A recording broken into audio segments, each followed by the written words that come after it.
অদ্ভুত আধার এক এসেছে পৃথিবীতে আজ, যারা অন্ধ সবচেয়ে বেশি আজ চোখে দেখে তারা।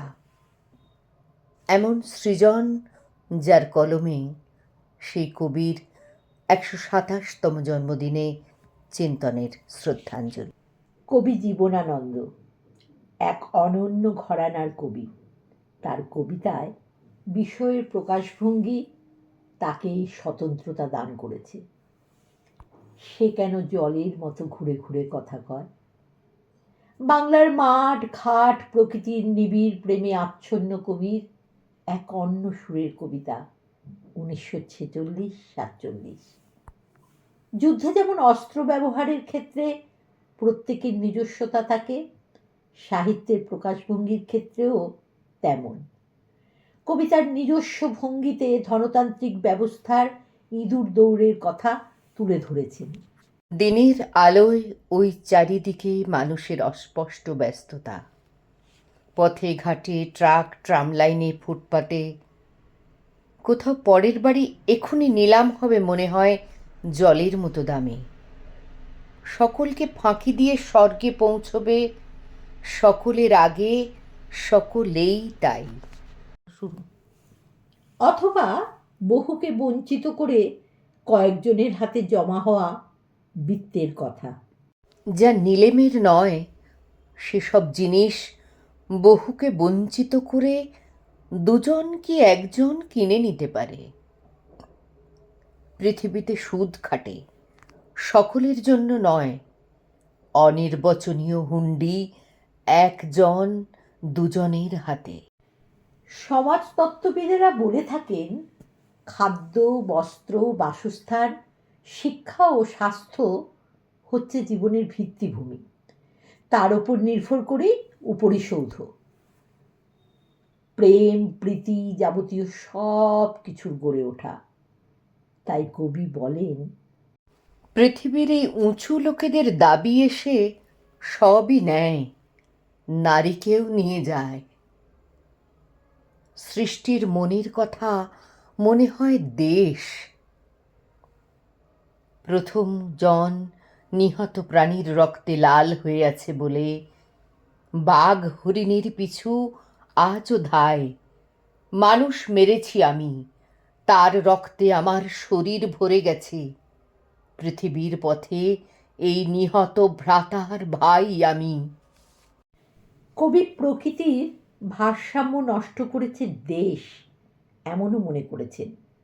ক্ষুণ্ণ নিবৃত্তির জন্য বাঘ হরিণকে হত্যা করে, কিন্তু আত্মহিংসায় জর্জরিত হয়ে মানুষ হত্যা করে তার আত্মজনকে, ভাইকে। কবি মনে করেন এ যুগে এখন ঢের কম আলো সব দিকে, তবে শব্দের কঙ্কাল জ্ঞানের নিকট থেকে ঢের দূরে থাকে। মানুষের যৌথ জীবনের আনন্দ থেকে মানুষ ক্রমেই দূরে সরে যাচ্ছে। ওখানে চাঁদের রাতে প্রান্তরে চাষার নাচ হতো। ধানের অদ্ভুত রস খেয়ে মাঝি বাগদির ঈশ্বরীর মেয়ের সাথে বিবাহের কিছু আগে, বিবাহের কিছু পরে, সন্তানের জন্মাবার আগে।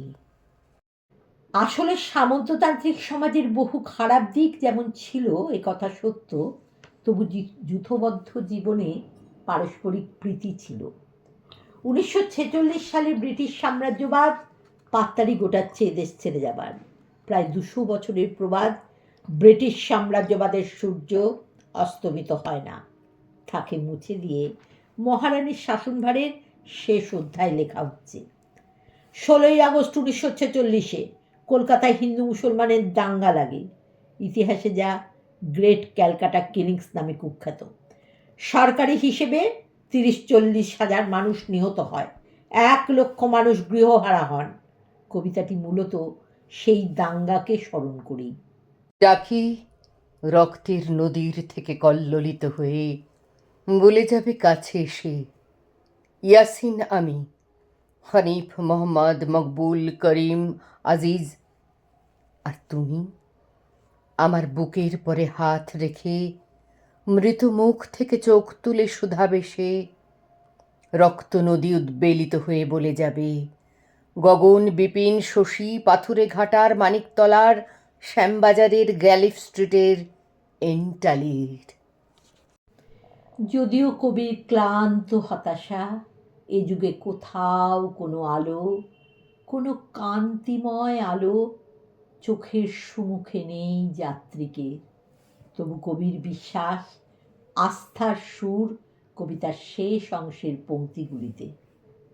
তবুও মানুষ অন্ধ দুর্দশার থেকে স্নিগ্ধ আধারের দিকে, অন্ধকার হতে তার নবীন নগরী গ্রাম উৎসবের পানে যে অবনবনে চলেছে আজও, তার হৃদয়ের ভুলের পাপের উৎস অতিক্রম করে, যার চেতনার বলয়ের নিজ গুণ রয়ে গেছে বলে মনে হয়।